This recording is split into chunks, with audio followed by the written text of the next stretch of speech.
শিশুকে প্রথম ৬ মাস শুধুমাত্র বুকের দুধ খাওয়াতে বলি। ৬ মাস বয়সের পর থেকে যেহেতু শিশুর গ্রোথ অ্যান্ড ডেভেলপমেন্টের জন্য বাড়তি এনার্জির প্রয়োজন হয়, তাই তখন তাকে বাড়তি খাবার বা কমপ্লিমেন্টারি ফিডিং শুরু করতে হয়।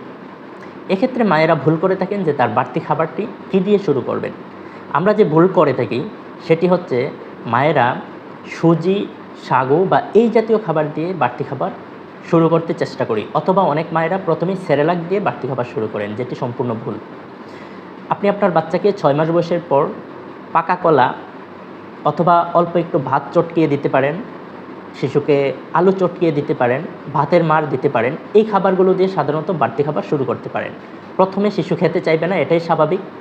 আস্তে আস্তে বাচ্চা যখন খাবার বুঝতে পারবে তার পরিমাণ বাড়াবেন এবং চেষ্টা করবেন ধৈর্য ধরে যেন শিশুকে খাওয়ানো যায়।